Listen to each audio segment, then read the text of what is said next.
Welcome back to the Seder in the Streets broadcast. We are so excited to be talking to the very special guest, the actor, essayist, playwright Wallace Shawn, and also activist. So welcome, Wallace Shawn. Great to be here. Thank you so much for joining. Why is this issue important to you? I know that you're active with Jewish Voice for Peace. So what makes you interested in this issue of Palestine? Well, I mean, I suppose it's the same as a lot of the people in the street. I believe really that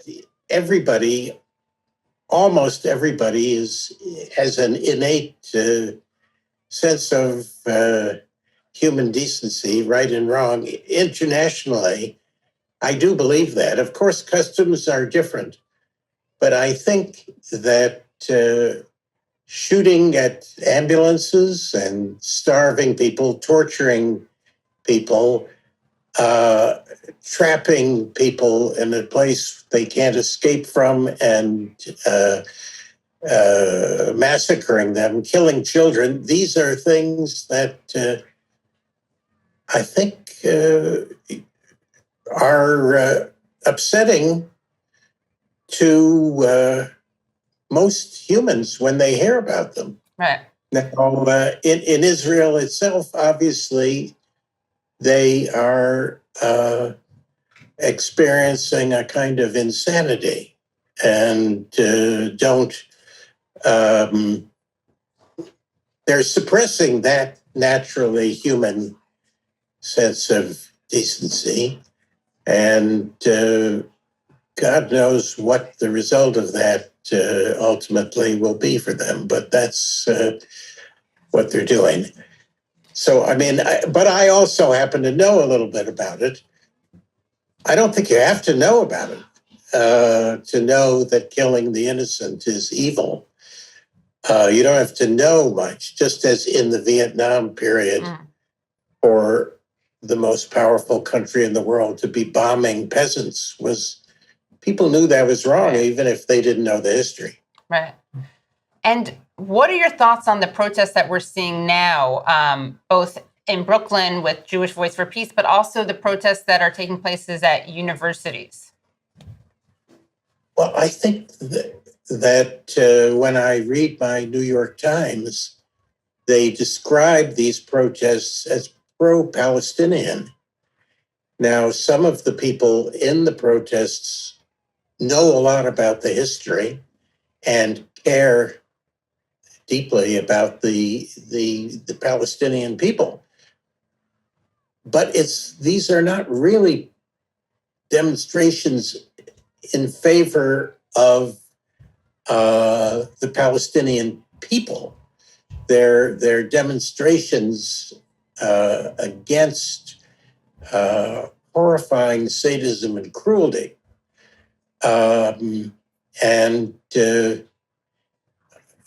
The desire for a ceasefire for most of the people at the demonstration is about human suffering, not so much about the liberation of the Palestinian people, which may be the primary thought in the mind of some people. But pro-Palestinian, as the New York Times describes these demonstrations every day, implies that there's like a sports match, and you're either on the side of the Palestinians or you're on the side of the Israelis.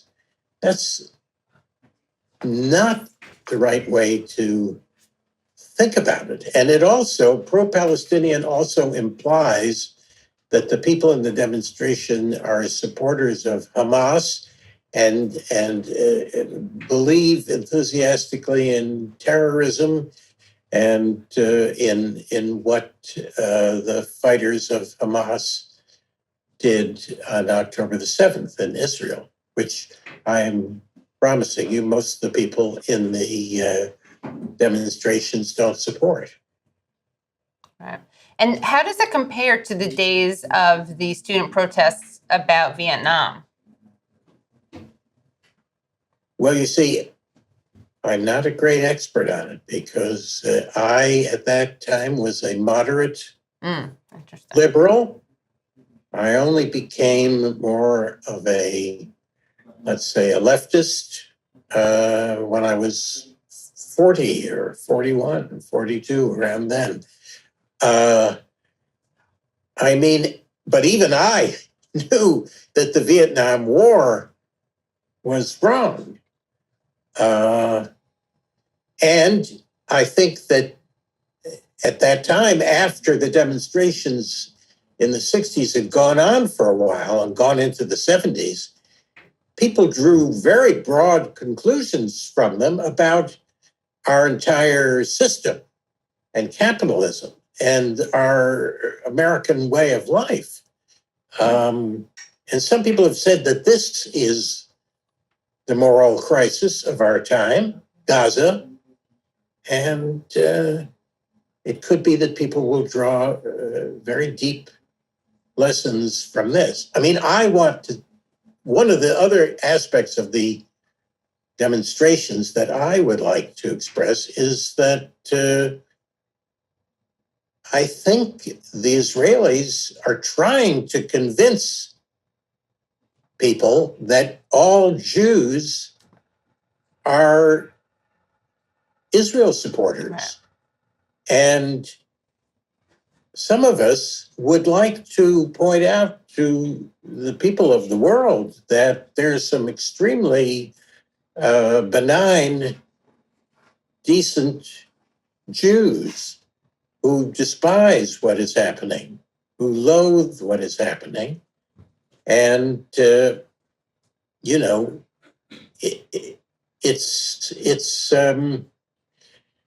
it's horrible, really, to think that the consequence of Hitler's crimes was the creation of this misbegotten state, really,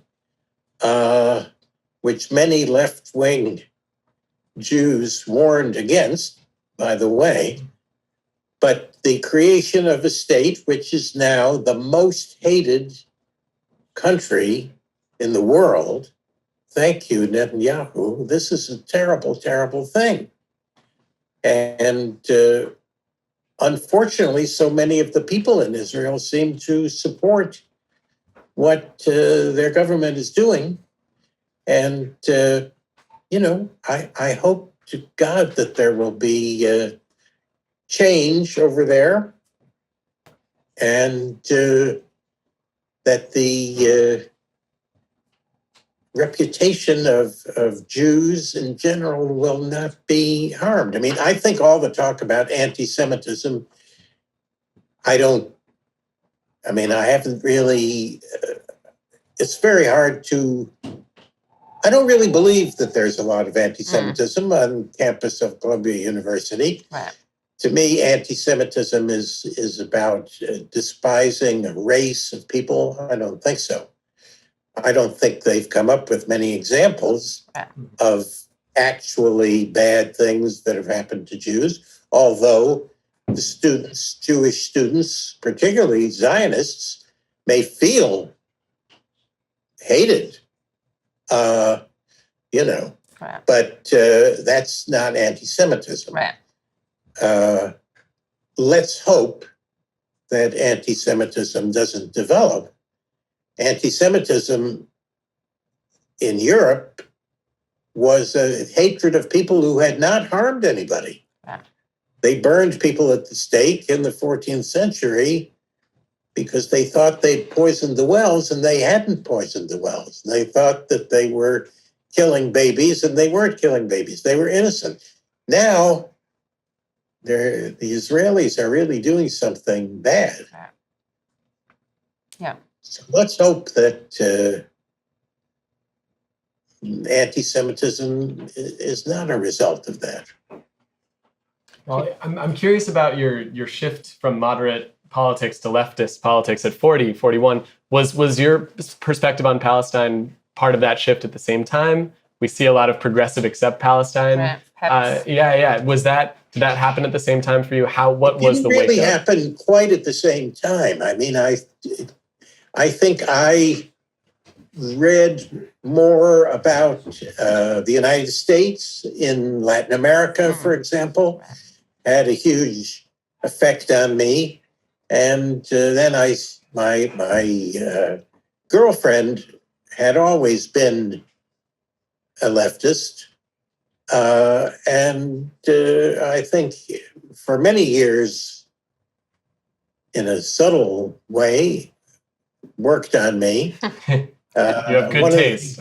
She gave me a book of Chomsky. Oh, nice. And I immediately loved that book and immediately loved him. And of course, he wrote a great deal on the subject of Israel-Palestine. And I read what he wrote. I read what other people wrote. I love the book, The Iron Wall by Avi Shlaim, an Israeli historian. That was a wonderful book that affected me. And and then I met some incredible people from Jewish Voice for Peace who kind of recruited me to Jewish Voice for Peace, largely because they were so smart. And I felt more comfortable associating with them than I had previously felt with other groups.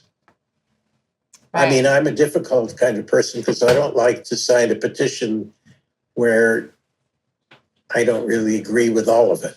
Right. Although I've learned that you have to sometimes in political life. But I felt very comfortable with those people. Wow. Well, I'm glad that you felt comfortable with them and that they were able to recruit you because you're such an important voice on this issue. So congrats to you and to Jewish Voice for Peace. And thank you so much. We're going to go back to the protests, but we want to thank you for joining, and definitely we'll check in with you at another point because you have so many great, interesting things to say on this and so many other things. So Wallace Shawn, thank you so much. Thank you for having me. Thank you so much. Thanks.